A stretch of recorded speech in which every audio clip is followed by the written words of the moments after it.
Bismillahirrahmanirrahim. Terima kasih Bu Umi. Bismillahirrahmanirrahim. Assalamualaikum warahmatullahi wabarakatuh. Alhamdulillah. Allazi la ilaha illa wal hayyul qayyum wa atubu ilaih.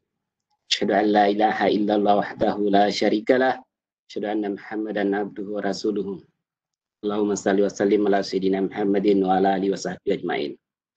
Hadirin yang kami muliakan, puji syukur kita panjatkan kehadirat Allah Rabbul Alamin, perkenan yang diberikan kepada kita sekalian, sehingga kita dikaruniai kekuatan dan kesempatan, diperkenankan untuk bisa hadir di tempat ini, bersama-sama dalam webinar Ikatan Widya Suara Indonesia.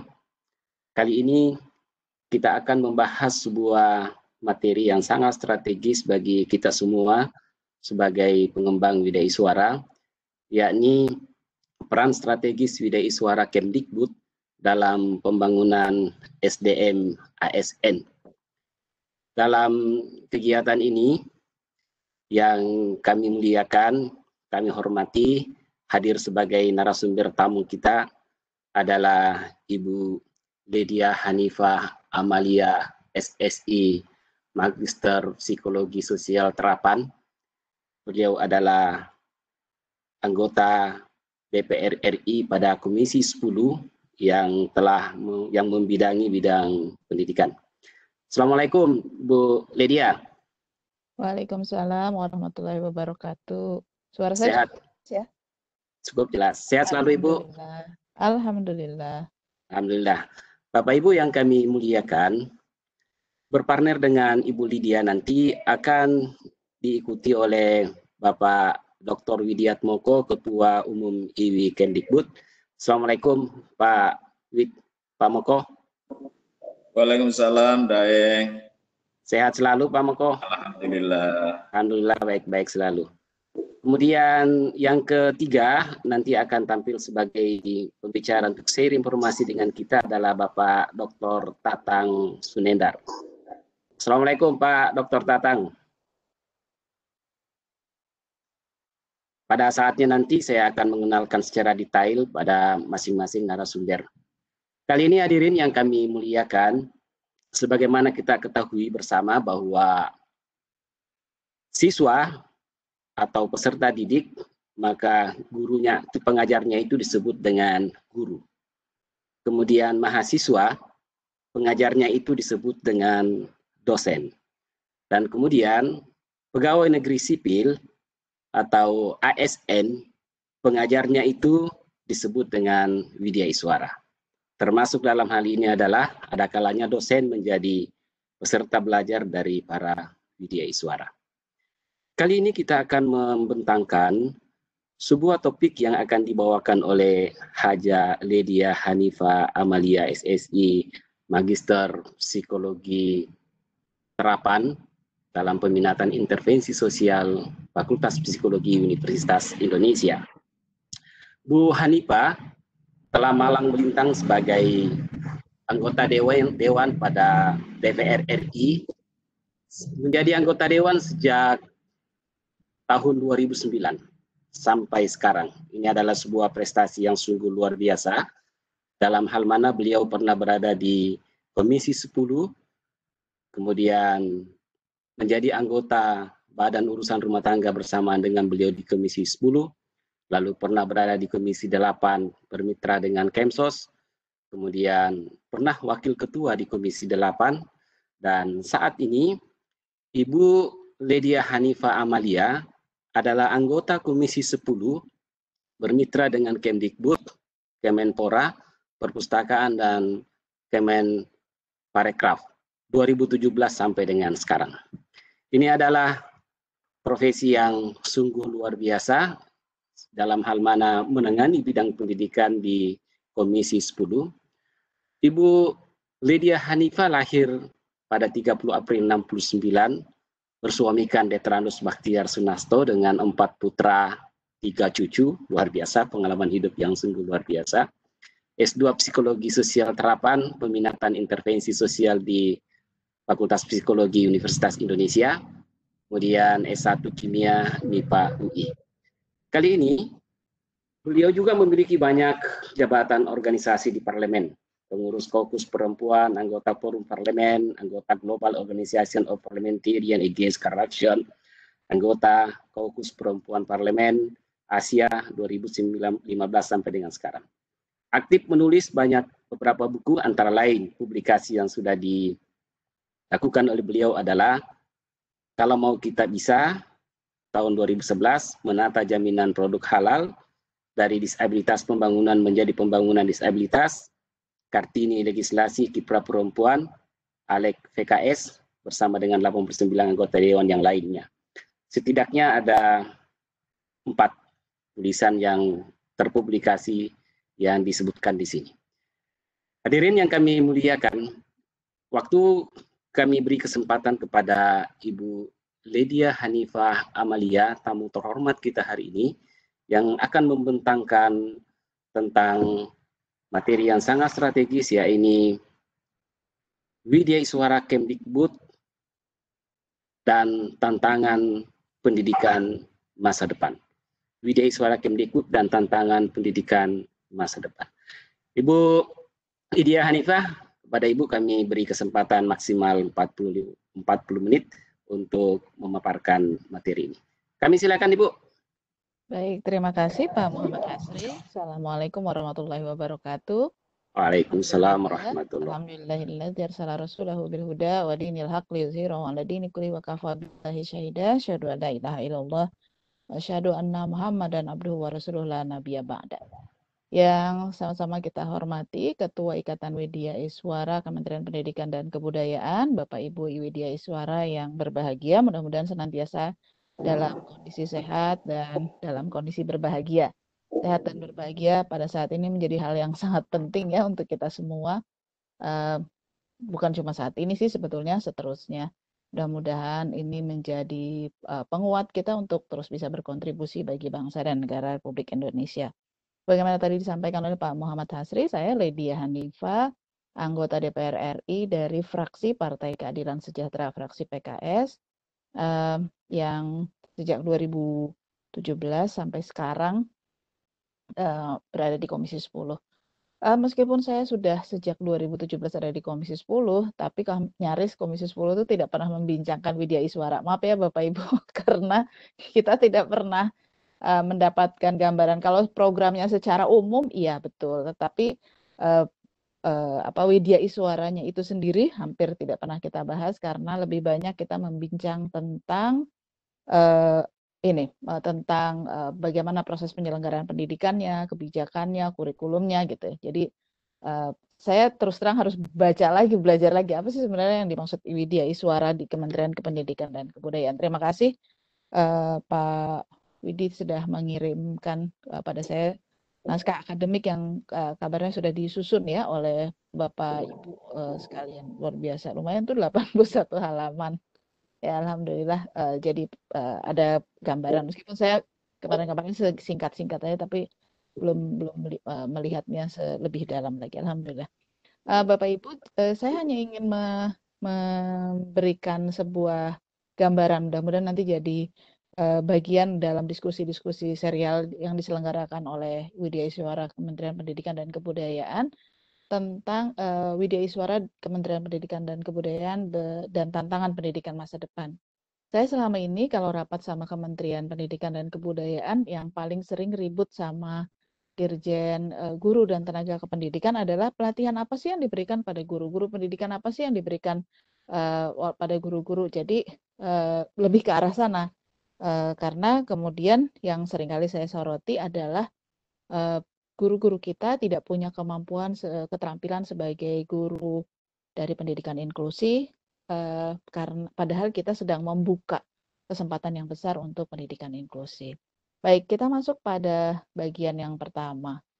Kan yang sering digadang-gadang oleh Pak Menteri ini sekarang bahwa kita punya kompetensi yang diperlukan menghadapi tantangan masa depan, menghadapi era industri 4.0 gitu ya. Ada beberapa hal yang saya cuma mengumpulkan empat hal pokoknya yang menurut saya ini perlu kita sama-sama pikirkan. Pertama, bahwa kompetensi yang diharapkan adalah bahwa siswa bisa berpikir kritis. mohon maaf nih saya seringkali ribut sama Kementerian Pendidikan.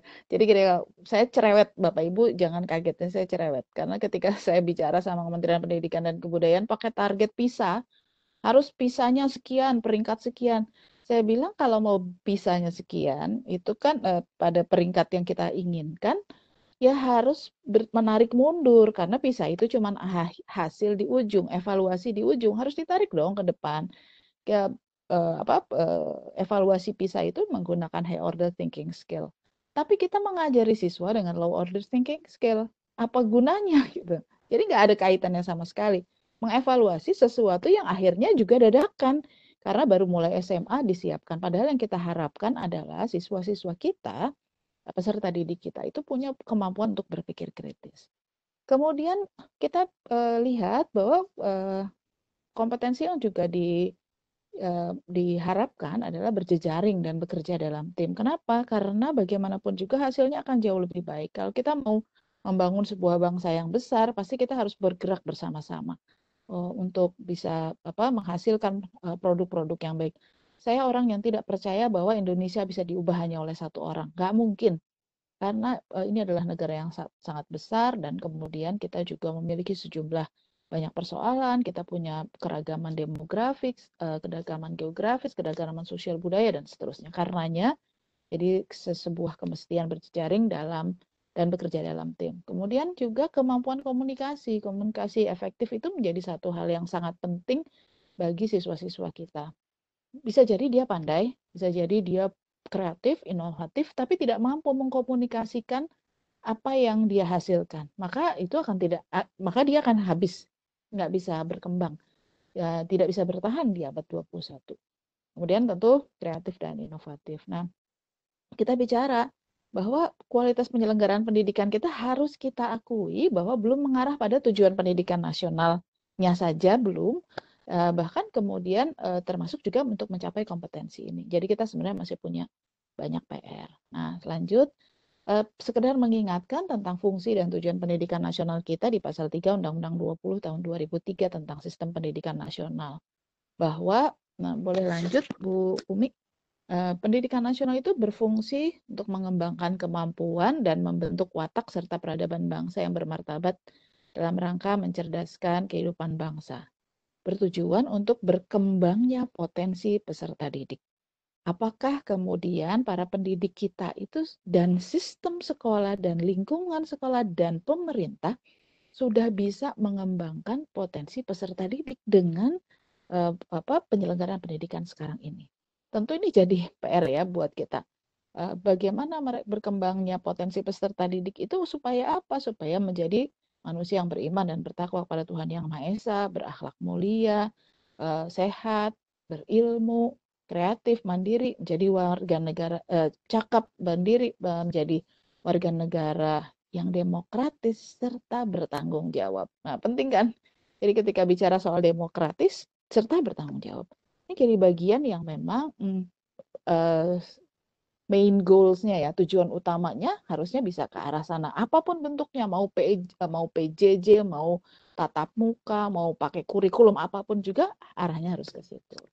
Boleh lanjut, saya ingin mendetailkan satu persatu. Ketika kita bicara berpikir kritis, tentu tidak bisa tiba-tiba kritis kalau tidak memahami ilmu-ilmu dasar. Ilmu-ilmu dasarnya juga harus disertai dengan kemampuan analitis. Ini yang dipelajari, apa sih sebenarnya kaitannya dengan keseharian kita. Kondisi pandemik sekarang ini mestinya membuat para guru berubah cara mengajarnya. Selama ini kritik saya selebih banyak pada kognitifnya saja. Misalnya kita mempelajari tentang ilmu pengetahuan alam tuh apa sih sebenarnya urusannya, kaitannya dengan yang ada di sekitar kita. Kita nggak pernah berpikir bahwa ini tuh ternyata manfaatnya. Jadi anak tidak dibuat untuk bisa memahami kaitannya antara ilmu yang dia pelajari dengan dengan sehariannya dia. Kemudian sistematika berpikirnya juga perlu dipikirkan. Jadi sebagaimana tadi kritik saya, tiba-tiba dinilai high order thinking skill, terus yang ada pada beberapa tahun yang lalu ya, kalau nggak salah UN 2019 itu yang kemudian 2018 ya, yang siswanya marah-marah menuliskan di sosial media katanya ujian nasional seperti sakaratul maut, banyak istighfarnya katanya gitu kan karena kesulitan. Ya sebenarnya ya karena tadi rangkaiannya. Jadi rangkaian berpikir kita orang dewasa yang harusnya membangun iklim pendidikan di Indonesia yang justru tidak runtut, tidak sistematis, menyebabkan akhirnya anak-anak kita gitu. Kita menuntut anak-anak kita punya kemampuan analitis, punya berpikir sistematis, tapi kita tidak memberikan contoh yang benar berkaitan dengan itu. Jadi saya menyebutnya kita ya, karena kita orang-orang dewasa yang seharusnya lebih tertata. Kemudian berpikir komprehensif. Ini seringkali anak-anak diajarkan ini pelajaran IPA, IPA aja nggak usah pikirin yang lain gitu. Padahal ketika kemudian mengimplementasi pelajaran ilmu pengetahuan alam kita, ada kaitan-kaitannya dengan misalnya sosiologi. Anak-anak kita seperti diajar gini, pokoknya saya nggak mau belajar matematika, saya nggak akan mau masuk ke sosial misalnya gitu kan. Padahal ketika kemudian dikatakan ilmu ekonomi adalah ilmu sosial, itu matematikanya banyak. Mau jadi akuntan aja, akuntan emang nggak ada hitung-hitungan gitu. Jadi ini bagian yang berpikir komprehensif itu membuat meskipun nanti kita punya spesialisasi atau peminatan, tetapi cara berpikirnya tetap harus berpikir yang komprehensif. Kemudian kita juga diminta untuk kalau kita mau kritis pasti dia harus cermat dong. Mana yang sebetulnya bisa dipahami sebagai sesuatu persoalan, mana yang bukan dan seterusnya. Kemudian kita lanjut dalam bagaimana bekerja dalam jejaring. Tentu siswa kita harus punya keterampilan untuk berkomunikasi karena berjejaring berarti dia harus bekerja sama dengan orang lain. Kemudian dia juga punya kemampuan untuk pemecahan masalah. Pemecahan masalah tentu tidak linier. Dia pemecahan masalah karena tadi dia punya keterampilan berpikir komprehensif, dia akan melihat secara keseluruhan, nggak pakai kacamata kuda. Nah, di kita sendiri persoalannya adalah bahkan dalam implementasi kebijakan-kebijakan antara satu kementerian dan lembaga dengan kementerian lembaga yang lain, itu seolah-olah terpisah. Padahal ini adalah satu sistem. Jadi ketika berpikir dalam satu sistem itu, mestinya itu kita bisa saling menyelesaikan. Jadi mampu melihat titik temu. Ketika kita mau berjejaring kan lihat, kalau kita social identity teorinya Tajfel kan, orang kalau bicara soal social identity, saya A, di sana B, bedanya saya dan bedanya dia. Jadi yang dilihat bedanya. Bagaimana dia akan membangun jejaring kalau dia tidak mampu melihat titik temu. Jadi titik temu ini menjadi satu hal yang penting. Juga empati yang harus dibangun agar nanti dia bisa bekerja dalam kelompok dan bisa mengenali lintas bidang. Disukai atau tidak di masyarakat kita, kalau yang IPA itu yang keren, yang ilmu pengetahuan alam, wah top. Kalau masuk SMA-nya IPS gitu. Nah, saya mengalami ya, anak-anak saya sekarang sudah besar, yang paling kecil usianya sudah 25 tahun. Ketika SMA, saya tahu kecenderungannya ada yang memang di sosial, ilmu sosial. Tapi dia sudah bilang, Bu, aku udah bilang sama guru, kata guru gini, nggak apa-apa kamu kuliahnya nanti jurusan sosial, tapi SMA-nya IPA. Kenapa? Supaya kamu bisa masuk perguruan tinggi. Kok jadi begitu cara berpikirnya? Jadi yang mengarahkannya justru gurunya. Padahal mestinya kita berpikir bahwa social science dengan science yang lain itu harusnya bisa menjadi satu kesatuan dan itu adalah bagian yang keterkaitan. Kemudian juga anak kita harus belajar asertif, bagaimana mengatakan iya jika memang betul sesuai dengan kehendaknya dan juga sesuai dengan analisanya, dia akan berani mengatakan tidak ketika kemudian hasil renungannya dia dan tidak sesuai dengan dirinya, itu juga bisa dia atasi. Kemudian ketika bicara soal komunikasi, kita memerlukan komunikasi interpersonal yang mampu dibangun, dan kemudian komunikasi publik dan komunikasi persuasif untuk meyakinkan orang lain. Terakhir, terkait dengan kreatif dan inovatif. Tentu tadi ilmu-ilmu dasar yang sudah dipelajari itu pengembangan dan penerapannya akan seperti apa, bagaimana siswa bisa jadi pembelajar cepat, kemudian juga siswa punya kemampuan membaca peluang, dia punya kemampuan forecasting, berpikir jangka panjang, dan juga berpikir antisipatif. Nah, Bapak Ibu, ketika saya menuliskan 4 bagian tadi, itu saya pusing sendiri. Apa iya ya, pendidikan kita sudah bisa menyiapkan itu dan kemudian bertahap. Ini kita belum bicara soal karakter, belum bicara sampai ke situ. Artinya kita baru bicara pada kompetensi keterampilan hidupnya, life skill-nya, apa sih yang harus dimiliki. Sampai nggak ya gitu? Apakah pendidikan kita sudah menyiapkan kompetensi tadi dicapainya tuh tidak tiba-tiba di akhir, tetapi bisa ditarik sejak pendidikan usia dini itu apa yang harus di step-stepnya itu seperti apa? Nampaknya kita belum berhasil melakukan itu. Apa yang dilakukan di sekolah dasar seringkali tidak bersambung dengan sekolah menengah pertama dan sekolah menengah atas. Ini jadi hal yang PR besarnya buat kita adalah ternyata kita belum mampu membuat itu menjadi satu hal yang berkesinambungan. Lantas kemudian saya berpikir, oh iya ya ada diklat, ada pengembangan profesi, ada penjaminan mutu di Kementerian Pendidikan, kemudian punya banyak sekali instrumen-instrumen yang seharusnya bisa membantu untuk tadi membuat satu rangkaian sistem pendidikan yang baik.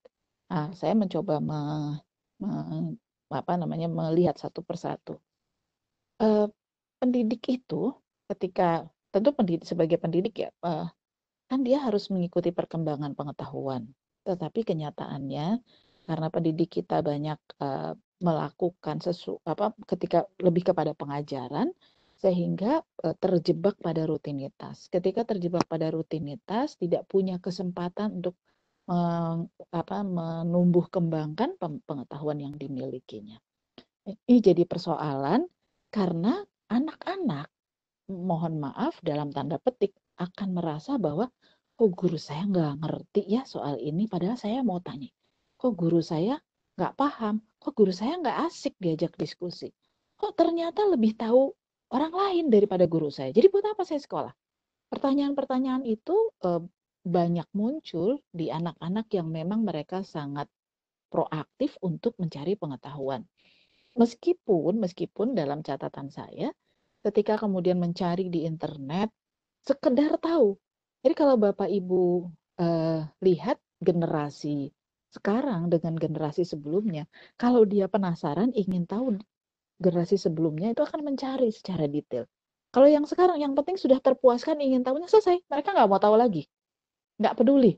Nah ini kan PR besar kita, bagaimana kita akan mengembangkan siswa yang nanti akan bisa melakukan inovasi kalau dia tidak memiliki kemauan curiosity yang kemudian diikuti dengan analisa-analisa itu secara mendalam. Kemudian pendidik kita itu harus memiliki kemampuan pendampingan, bukan sebagai guru yang mengajar di depan kelas, tetapi juga pendampingan ketika siswa itu memang memerlukan. Jadi tidak semua anak dalam satu kelas kan harus diberikan treatment yang sama. Nah, membutuhkan effort yang lebih besar, tetapi juga memerlukan keterampilan secara khusus. Saya punya pengalaman dengan anak-anak saya yang kebetulan laki-laki semua dan kinestetik semua, tapi yang satu kinestetiknya lebih ke auditori, yang satu kinestetiknya visual gitu. Jadi ketika yang satu ini kemudian tiba-tiba prestasinya menurun, SD dari kelas 1 itu masuk 5 besar, kelas 2 mulai turun kelas 3. Kelas 3 tuh tidak kelihatan atensinya dalam belajar di kelas, jadi peringkat kelima tapi dari bawah gitu. Kami akhirnya kemudian mencoba menggali lebih dalam apa sih sebenarnya masalahnya, ngobrol dengan gurunya. Ketika ngobrol dengan gurunya, ternyata kemudian gurunya mengatakan, Bu, ini kalau di kelas kelihatannya melamun. Wah, ada masalah apa nih?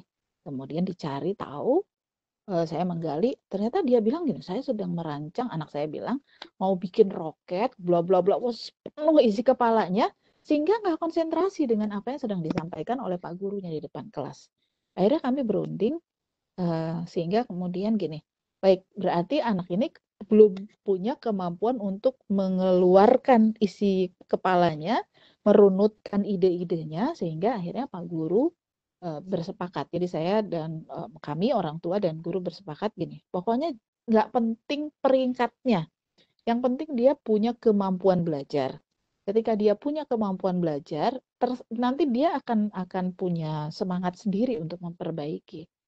Sehingga akhirnya Pak Guru bilang, kalau targetnya orang tua begitu, saya lega. Karena saya sebenarnya takut kalau ternyata orang tua menginginkan targetnya ranking gitu. Oh ya udah, berarti kan terbuka. Nah, jadi ketika pendekatan gurunya itu memandang siswa di kelasnya, wali kelasnya itu memandang siswa di kelasnya unik, maka dia akan melakukan treatment yang unik juga. Dan ketika itu anak saya di treatmentnya, kalau yang lain dapat tugas dibawa pulang ke rumah tuh weekend, mereka belajar matematika 5 soal, cuman maksudnya cuma preview aja. Anak saya tidak pernah dapat PR matematika, tetapi dia ditugaskan untuk membuat cerpen. Nah, kemudian dia sendiri merasa kok beda banget sama teman-teman. Enggak, berarti Pak Guru punya pesan khusus sama kamu. Dan jadi akhirnya gitu. Tadi kemampuan pendampingan itu tapi ternyata tidak dimiliki secara merata oleh banyak guru, karena ada banyak hal yang bagaimanapun juga guru harus mampu melakukan pemetaan. Apalagi Mas Menteri sekarang mengatakan akan ada assessment. Buat apa nanti kalau assessmentnya pakai online tapi tidak ada yang bisa bacanya, tidak bisa kemudian memberikan treatmentnya, percuma gitu. Justru kemampuan ini yang harusnya disiapkan, kemampuan guru untuk melakukan pendampingan ini. Kemudian kita lihat bahwa ada peningkatan kemampuan teknis ya guru-guru ini. Jadi peningkatan kemampuan teknis menjadi satu hal yang perlu untuk ditingkatkan juga tentunya ya. Kita semua terkejut dengan pandemik ini menyebabkan semua harus belajar bagaimana kita mengajar jarak jauh. Kan itu kan kemampuan teknis kan. Bagaimana merumuskan kurikulum yang lebih mendalam, bagaimana kemudian yang cocok, menyesuaikan, dan seterusnya. Kemudian juga pendidik itu perlu kemampuan mengenali masalah. Disukai atau tidak, profesi sebagai pendidik itu masih banyak yang menganggap daripada nggak jadi apa-apa, mendingan jadi guru. Padahal ketika kemudian passionnya tidak di situ, menjadikan tugasnya itu menjadi satu beban gitu ya. Kemudian pengembangan keterampilan belajarnya, keterampilan mengajar. Keterampilan mengajar ini menjadi satu hal yang perlu sejalan dengan cepatnya globalisasi itu dengan persoalan-persoalan yang selalu berkembang tadi. Karenanya keterampilan mengajarnya juga harus menyesuaikan dengan metode yang diperlukan. Pengembangan variasi metode mengajar itu juga jadi penting. Peningkatan kemampuan substantifnya juga penting.